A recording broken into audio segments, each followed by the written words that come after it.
Hello everyone, welcome back to the 5 Minute Tech channel. Today we will be continuing on our journey on learning design patterns, and today we'll be focusing on one of the behavioral pattern, which is an observer pattern. So let's get started.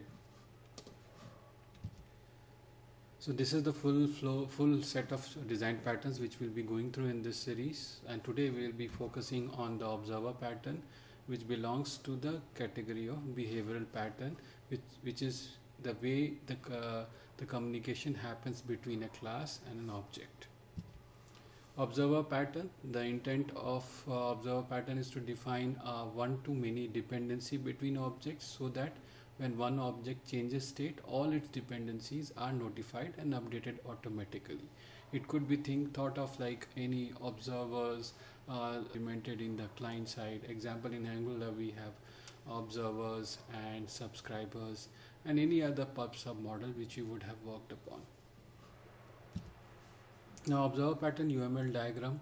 The first one is the subject. The subject is the interface which declares the operations for adding or removing observers and sending notifications to the registered observer when the subject state changes. We can add any number of observers. In our example, it is iSubject interface, and then there is a concrete subject, the concrete class, which should and this class should implement the subject interface, and the class maintains its own state, and when the state is changed, it will send notification to all the observers by calling the observers update method. Observer, it's an interface that defines an updating interface for objects that should be notified when the user state changes, and in our example it will be our iObserver interface. And concrete observer, the class that implements the observer interface, and this interface provides one method to determine whether what changes have occurred to the subject, and the subject will call this observer method to send notification. In other words, in our example, it will be the observer class. So let's get directly into a demo where we'll be talking about one scenario wherein you get whenever a product is not available, you get a notify me option, and you just click on it so that whenever this product is available, you will be getting notified in your means of communication. So let's get started in designing this observer pattern for this feature. So here I am in a Visual Studio in a fresh console application. I don't have any code here, so we'll get started with coding the observer pattern. So begin with, we'll first try to add a class which is subject interface. So it is public interface iSubject void register observer, and I'll pass the iObserver which is not yet created, but I'll just add it here so that we will add when we are implementing it. And this will be the interface, so we'll just keep adding others as well. We'll have another void remove observer. So subscribe and unsubscribe, both of them will be doing iObserver, and this will again be the observer object, and the last one will be notification. So void notify observers. Okay, this will not take any argument. So this will be our iSubject. Let's make this capital. Now we don't have this iObserver. We'll come to it, but before we do it, we'll just go ahead and let's just implement this one, which will not have any implementation. Generate interface. Yeah, we'll just keep it aside, and let's go ahead and create a concrete class of subject. So public class subject, and it inherits from iSubject, and then we will have in this one list of iObservers.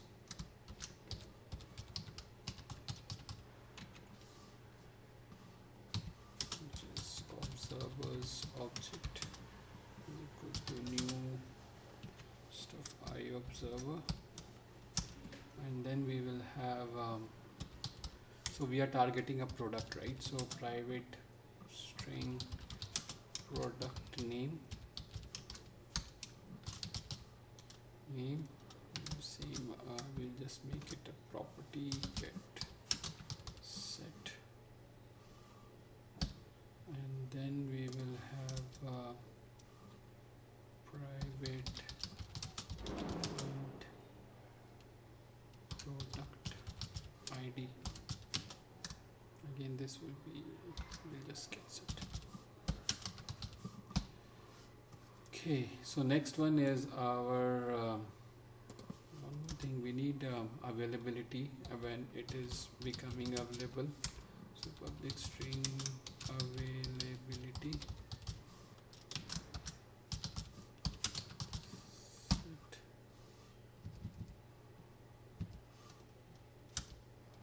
And then we have to call the constructor of this. Constructor will have string product name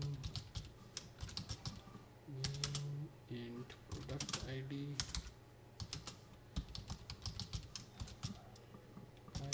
and string availability, and this we will initialize.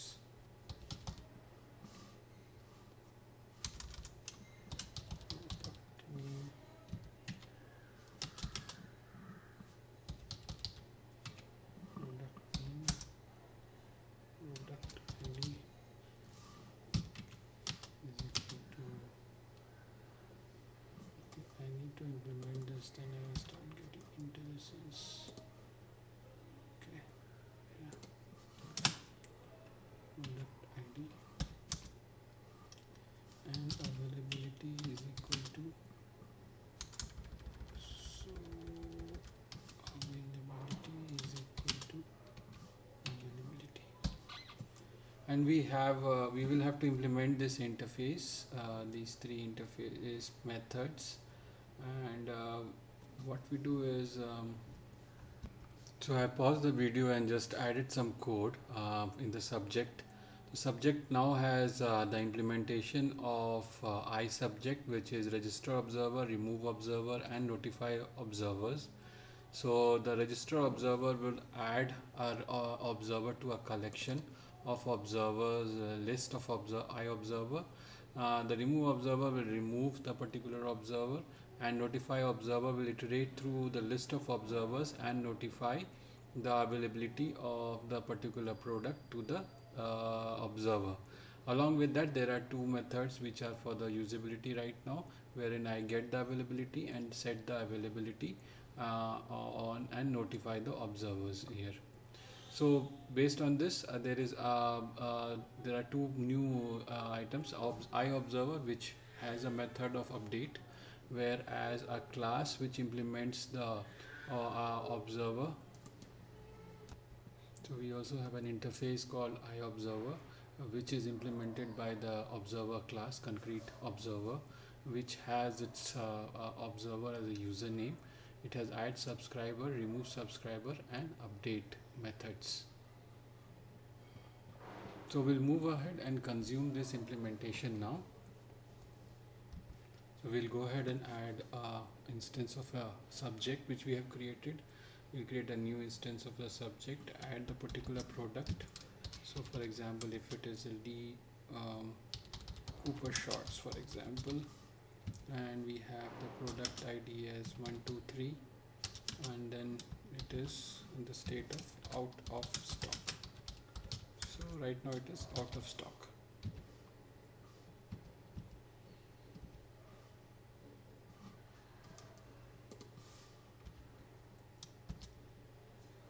I will create the observer. Maybe a user1 is equal to a new observer. This will have its username. Let's name it John, and then we will have user1 subscribe dot add subscriber, and we will subscribe that to the product which we created just now, the product. Same way we will have more observers, for example. So let's add 2 more observers. So Alec and Rita, for example, user 2, user 3, and these are all subscribed to the product which we just have out of stock.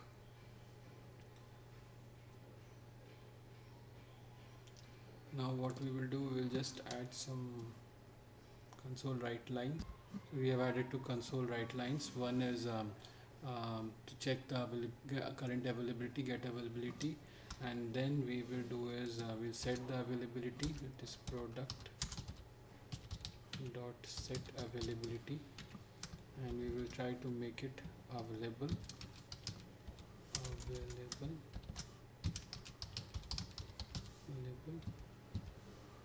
and then we will do a console.read to see the result what comes in. Okay, so summarize it. We first created a subject which has an interface which implements these 3 implementation: register, remove, and notify observers.